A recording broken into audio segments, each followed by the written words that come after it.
2019.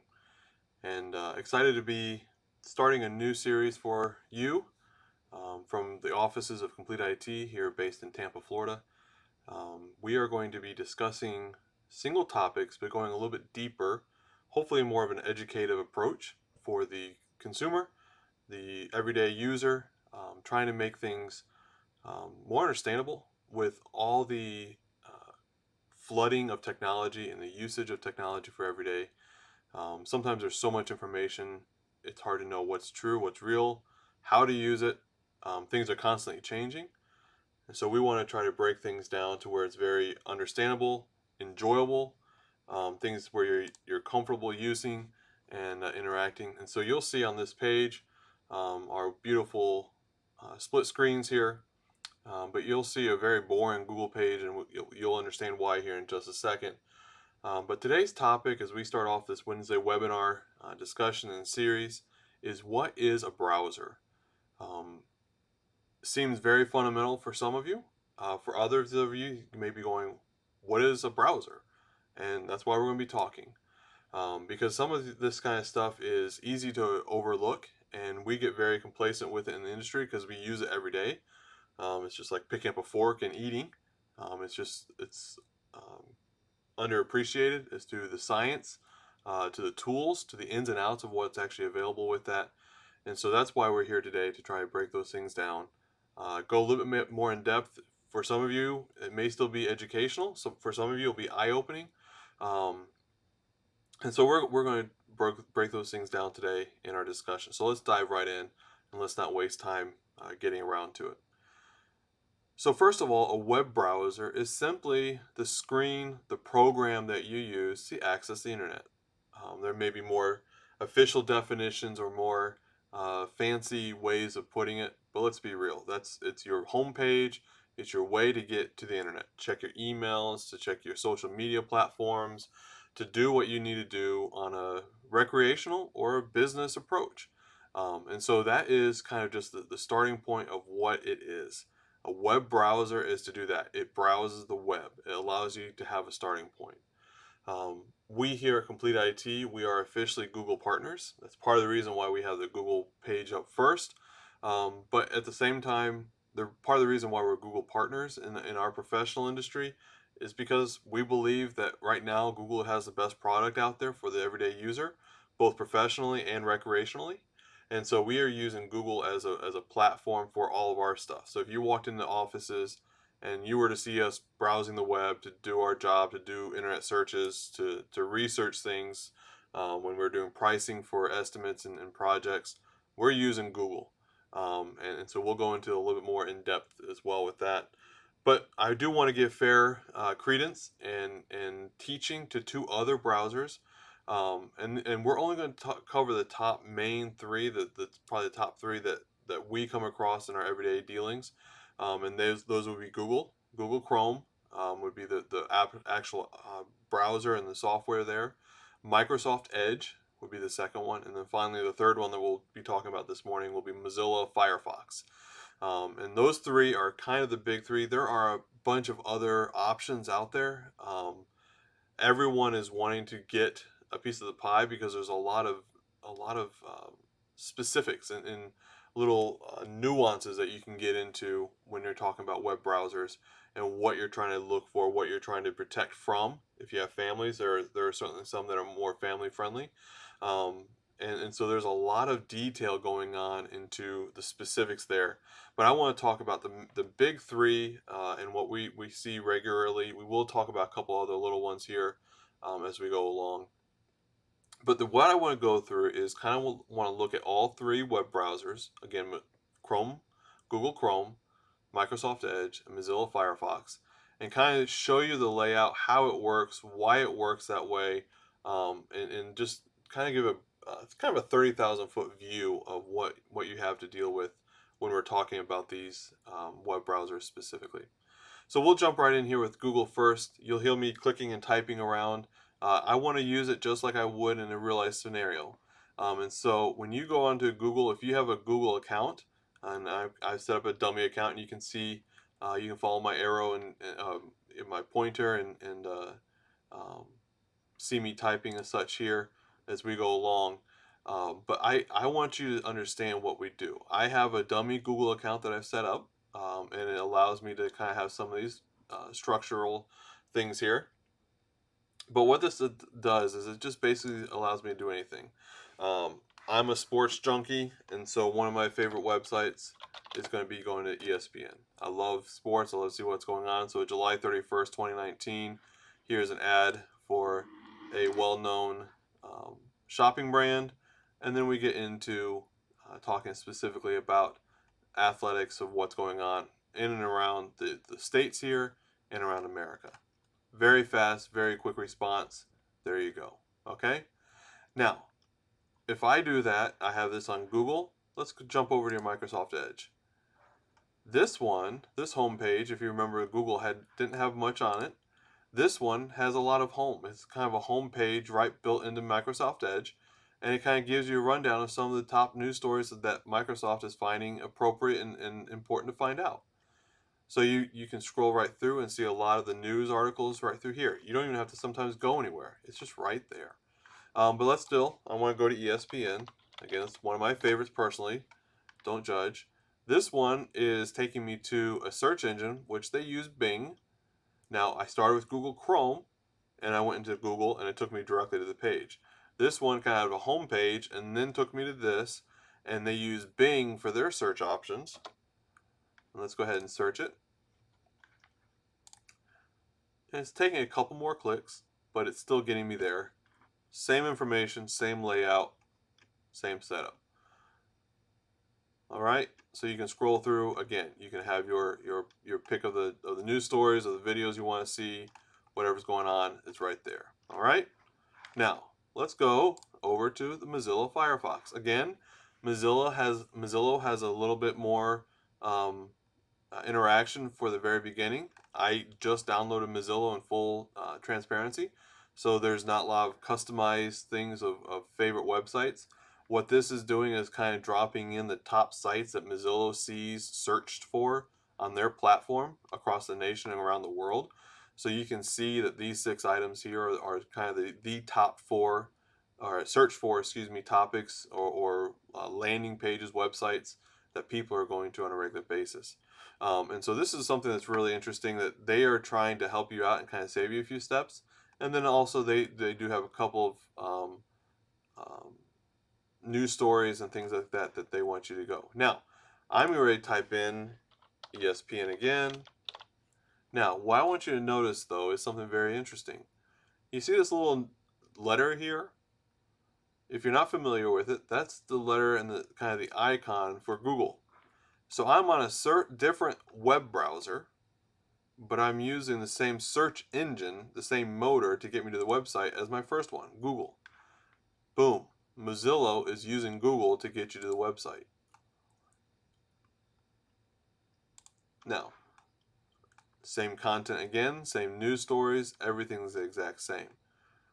So long story short, and we'll circle back around to this a couple times as we're talking about different items here, but you will see that the content's the same, the speed, the return of once I click, and the uploading of the information is all basically the same. You can see everything that's going on at the same time, basically, for all 3 of the web browsers. Now, if you were to go deep into the analytics and the science of how web browsing works and they get really technical and granular, you'll actually see that typically those 3 respond about the same. If you got really, and you had thousands of hit pages, and you're just really testing it to the max, you will see analytically and scientifically that Google is a little bit faster than both Edge and Mozilla. They have just the way it's structured, the way it's created, the way it's built, the way it's supported is a better setup. There will be occasional websites or add-ons that Google struggles with, but when you take all the facts, all the websites, everything into account, Google typically comes out just with a nose of a win, but typically on top a little bit. For the everyday user, and this is one of the points I really want to drive home today, is the everyday user, it really doesn't matter, to be honest with you. if you're comfortable with all three or any of these three, you're going to have a very enjoyable experience and you're going to get what you want out of it. They're all solid programs. They're very beneficial to use, and it's a setup and a structure of reliability. All three of these web browsers are going to be very good to interact with and rely on a daily basis. Now, as I keep going and talking about here, please feel free to shoot a chat at me. We do have a chat box on our streaming platforms, both on Facebook and YouTube. And so, if you're streaming this, please do not hesitate if you have questions about these three browsers and our topic of web browsing today. I'd love to try to help you out and discuss these real time for you as we're going along. But I want to go back to our Google page here, and I'm going to start just showing you some things, some ins and outs, a little bit deeper view of what is going on with the Google setup in the Google page. So I showed you that all the information is the same, that even the advertisement's the same, the page is all the same. But what I want to show you is outside of the actual web browser. So this is where you start seeing the differences in structure and way things work from the other browsers. So we're talking specifically Google, and you'll see the tab design is a little bit different. Even the arrows, and then this little kind of a favorites bar here is a little bit different. And then you'll come over here, and you'll see that the box over here, these little three dots, those are different. And so as we go through, I want to show you that each of these little icons and these little structures are all different, but they basically do the same thing. The design is different. The artistic design is a little bit different. So we do have our favorites bar here, and I'm going to come over here and show you that on our apps we can make some changes here. You can see that this is different as far as the options to do, and you can open stuff here.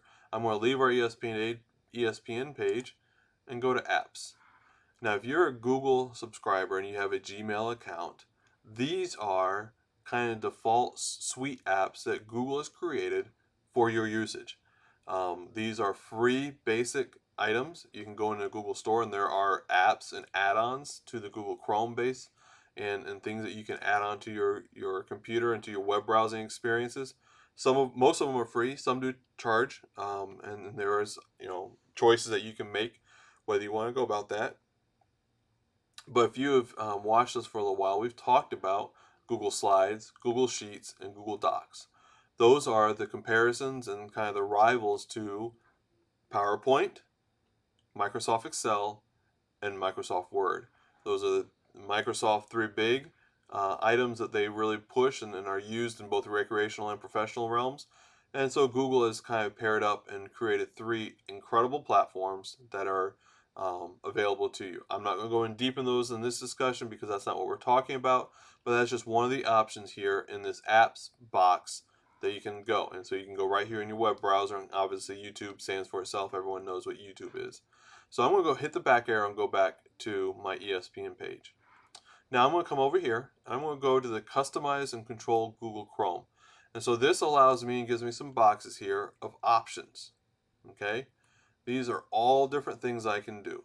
These top three give me options to how to control. If I want to add a new tab, I could either click it here, I could do Control T, or I can simply click this plus button and it adds another page. Now, one of the things I want to point out with is Google Chrome does a phenomenal job of having many pages at your availability, and if you choose so, it will remember all your logins, your passwords, all that kind of stuff. In our industry and what we're doing on a daily basis, we have hundreds, if not thousands, of passwords, login names, all kinds of stuff that we can securely keep within Google Chrome. Google has done a very good job in creating that platform in a safe way. And so it gives us reliability to be able to log in. We can lock the computer down. We can lock out Google Chrome, so there has to be a login into that. So there's multiple tiers of safety there and reliability that gives us abilities to automatically log in. You start typing, it'll remember it and save it. Now, that's a beautiful thing. There is a drawback, and I want to be fully transparent with that. It uses a lot of cache memory and a lot of RAM. So if your computer is a little bit older or is just not a very well developed computer as far as the RAM is not very large, the hard drive is a little bit slower, you're going to notice some lag time. Google Chrome is by far the largest of the web browsers as far as the memory stored on your computer, in a cache setting there. And that's a good thing and a bad thing. If you have a computer that's struggling a little bit, it will cause some issues there. And so I want to be fully transparent with that and make sure you're aware of that going in. But they do a great job of providing some options there. Again, these three dots will be there on every single page. And so you can go back to this, and this is your settings here. Now you have history, you can download things, and you can go right into you see what you've downloaded, and you have bookmarks, and you can have, again, I don't have anything created down here and saved on here, but you can put hundreds, again, if not thousands, of bookmarks of your favorite websites that you might need to go to once a month if you're paying, a house bill of some sort, and you only need that website once a month, and you can never remember what the website is. You can put it in your bookmark, and it's right there, and it'll automatically pull it up. And it makes it very safe and easy to do that because you can literally do a single page or all the open pages and bookmark them, and it'll automatically drop them down. So if you've worked through the first 3 or 4 login screens and processes that you have to do to pay a bill or to check a status of, a flight or something like that, and you have your go-to page, once you get there, you click bookmark this page, or once you've done it with multiple pages, you can click bookmark open pages, and it will bookmark them all right here. And there's even an import bookmarks and settings, and you can do that from a different login. So there's a lot of options. Again, this is part of the memory that I was talking about a couple minutes ago. This will take up some of that memory and those items there. And then you can see kind of the default bookmarked items here. And again, those are also here in our favorites. And so those are just what Google is saying, hey, we're here, we have these things, there you go. Now, if you go over here to the zoom, you can do either a full screen or you can zoom in and out of the actual text. So depending on your page layout or depending on your eyesight, how recently you've seen the eye doctor, all those different dynamics right here on this screen, you have very easy ability to change and customize the screen to your comfort level and how you go about that. Print the page. Whatever you see there, Google will make a print worthy version of that, and you can print it if you have a printer hooked up to that device. It's not to the web browser. The printer has to be hooked up to the computer itself. You can print directly from the web browser there. All the web browsers will have that. It's pretty straightforward. I'm going to skip the next one and come back to these two. Find, you can just control F. You can find a single word on the page, and it'll walk you through it. Very helpful little tool to find words as you're going about it fast. Now this next one, it says more tools, and I'm actually, because of the screen structure I have here, the options are actually off to the side, so I'm going to quickly walk you through the options there. The first one is save page as, so you can actually save that page to your computer. And then you have clear browsing data, extensions, task manager. Those are more of the structural infrastructure tools and resources available through Google Chrome they can do, and then even developer tools for more of the coding options. This is going to be outside of your normal everyday recreational user. So most of these options here are not going to be ones that you want to use every day. The save page as is probably the top option here, is probably the one that you may want to do the most of, and that would be, again, saving it to your local computer, your local hardware device right there. Then we come down here to the settings. I do want to go into here, and we're going to show that. This gives us a lot of options into how the Google pages are set up. And each of these pages have, or each of these settings have a lot of pages. So you can even do how much you Google, search, synchronizing different multiple devices. There's a lot of options here. As you can see, you can set up securities, different features and programs. I mean, there's a lot of customization, and that's just on the basic one screen. Passwords, you can save them. You can even save payment methods if you're using Google Chrome to pay all of your housing bills, your routine monthly bills or whatever. You can set up that, and it will actually store that information in a safe encryption inside Google Chrome, and it automatically fills it when it comes up. And you can save multiple methods, which is pretty cool. It learns different dynamics here, and it goes through. You can, if you want to use a different search engine for some reason. There are the four big ones that are really popular, and we'll talk about search engines probably next week. It'll be a good following conversation for this one. But these are some of the options that you have for the actual search engines themselves, and then you can manage how you do it. What does this look like when if you choose one? Where does it go? And then you can add different topics or different searches that you want to use routinely there. So that's just all on the main page. And then we can come over here and there's a lot more.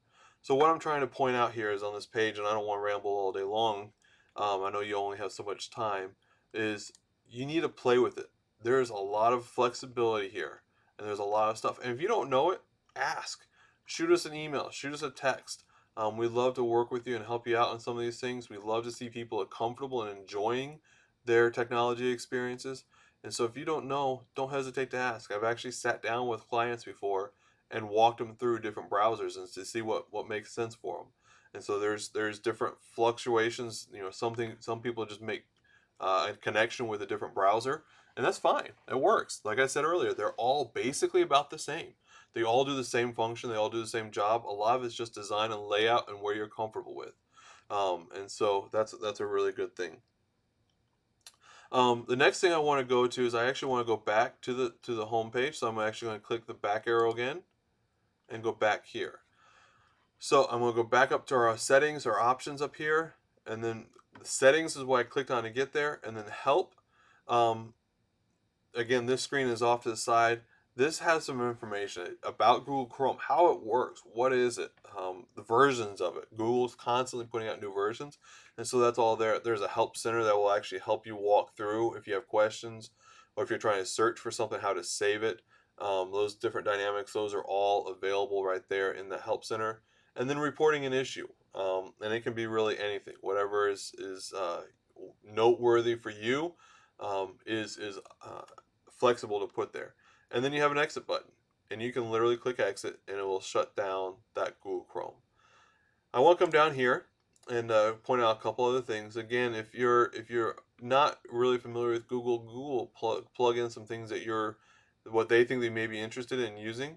These are a couple of things that are popular to search for. These are shortcut things that they're just plopping up there to get you on the go.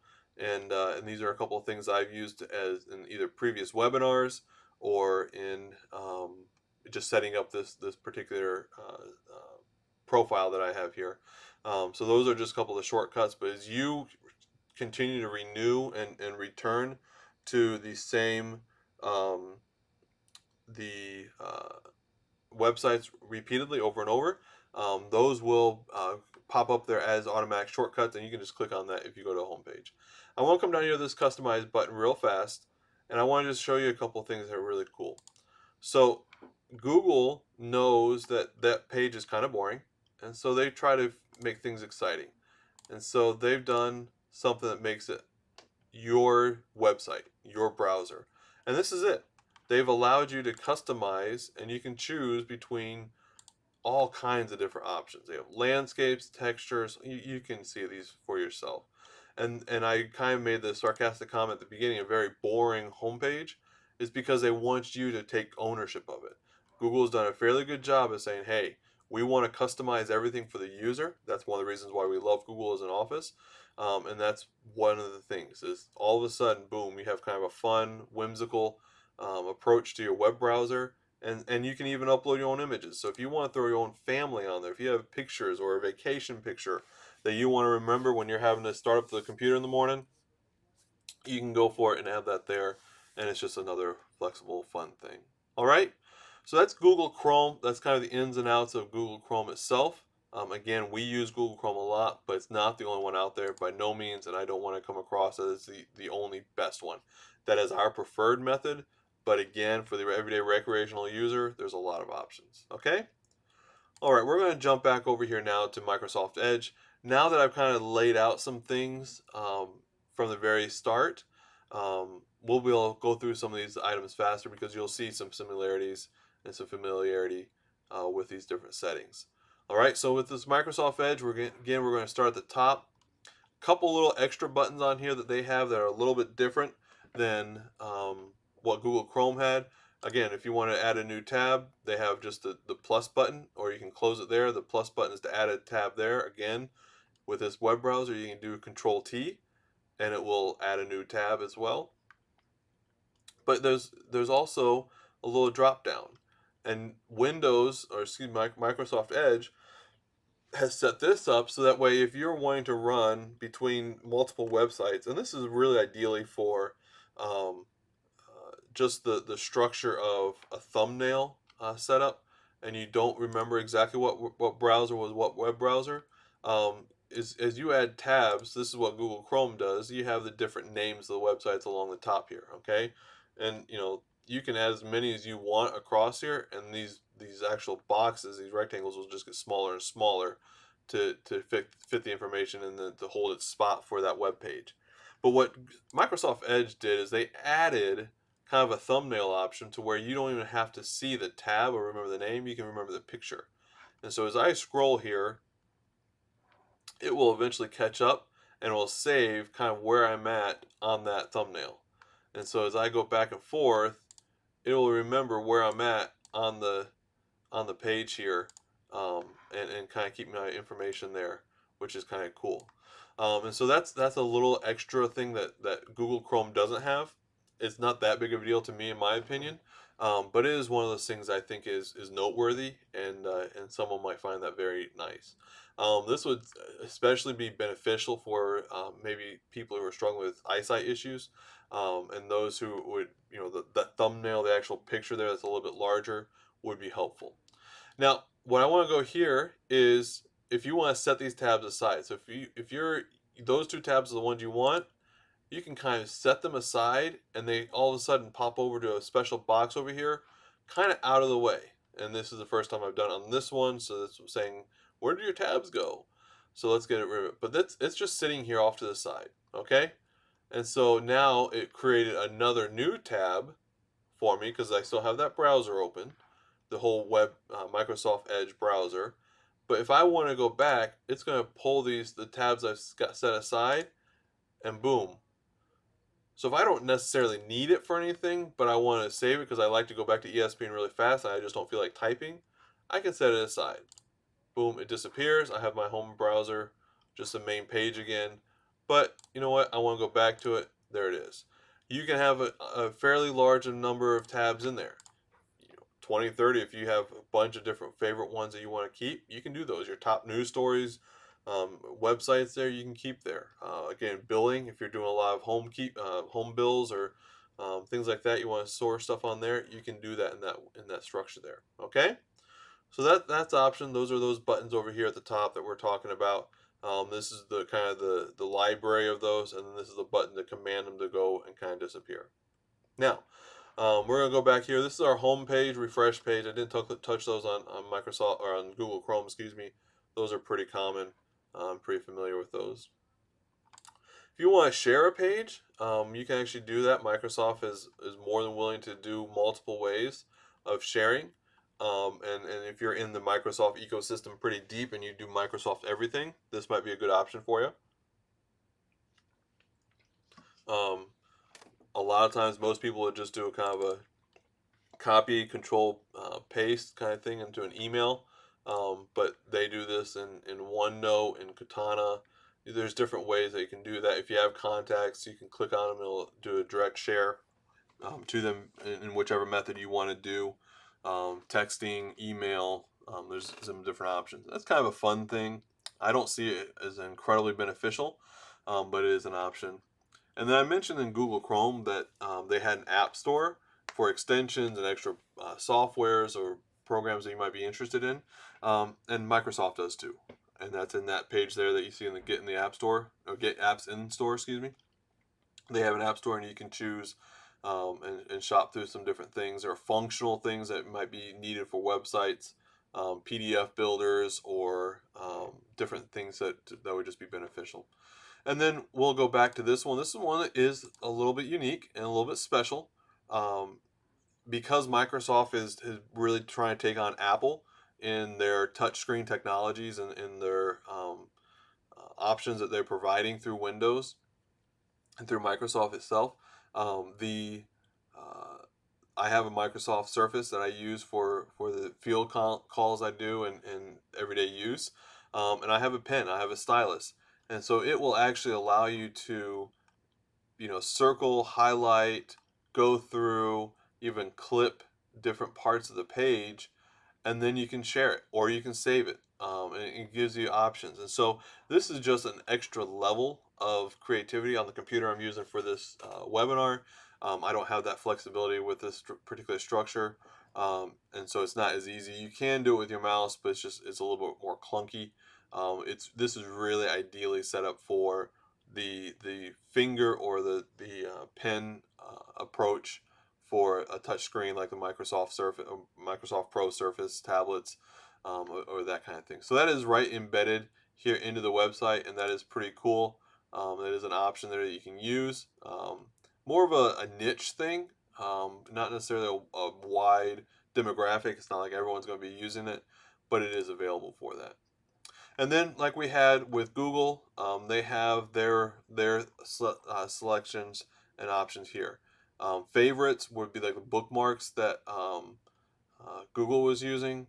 The reading list, if there's articles that you want to read, you can hold on to it. They even have books in here.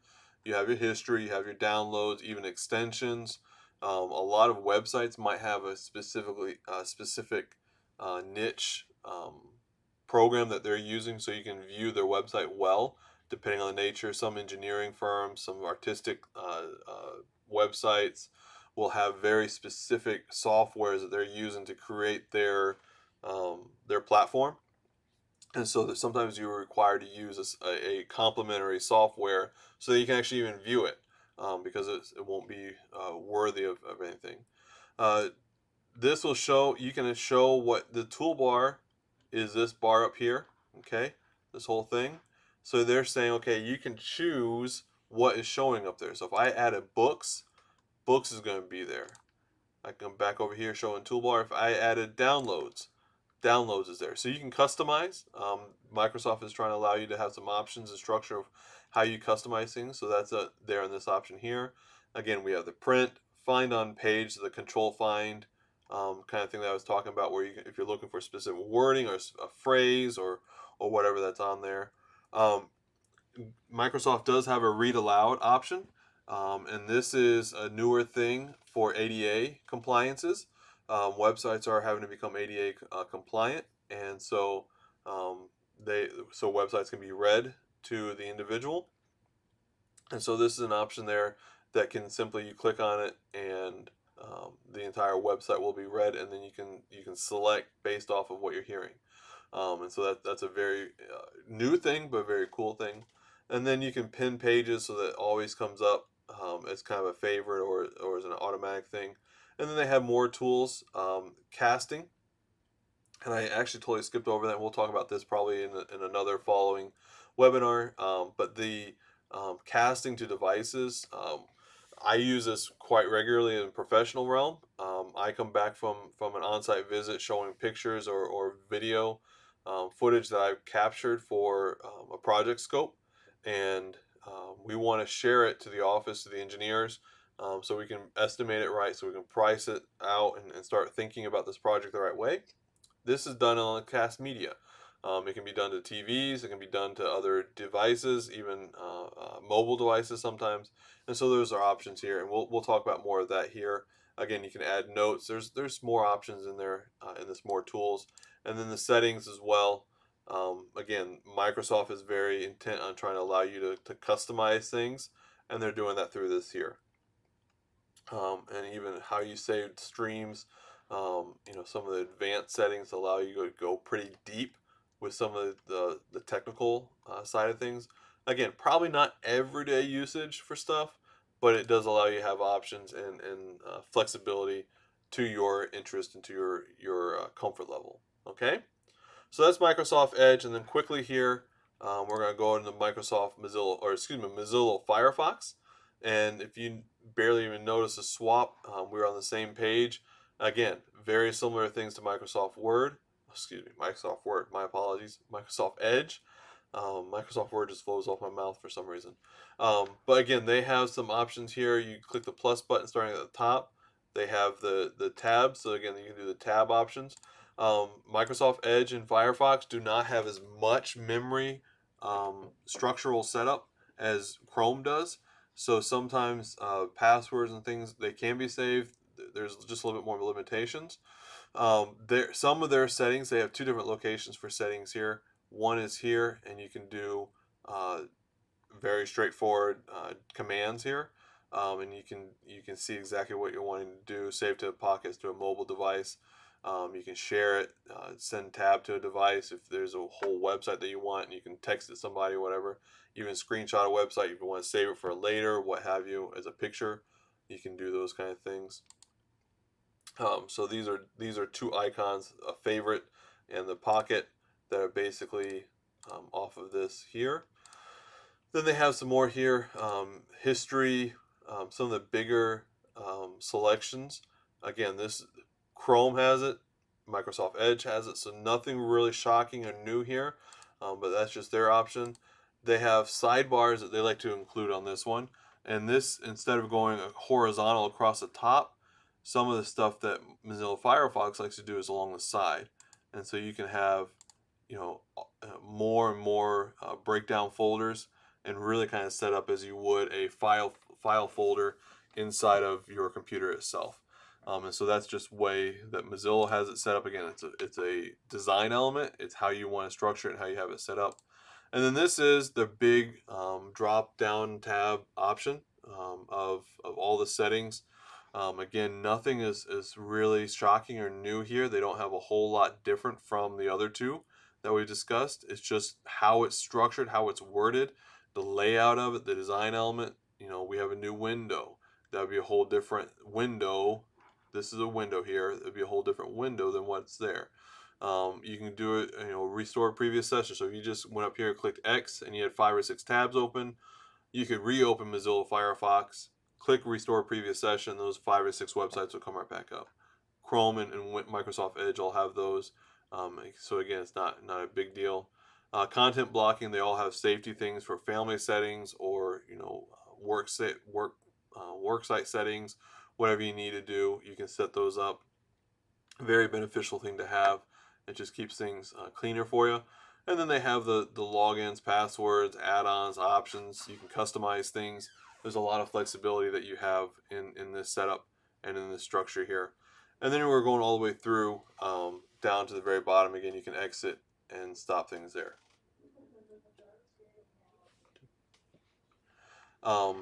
Sorry, we're in an office setting, and so I want to make sure that I'm communicating with the rest of the team. But we'll be almost wrapped up here in just a couple minutes.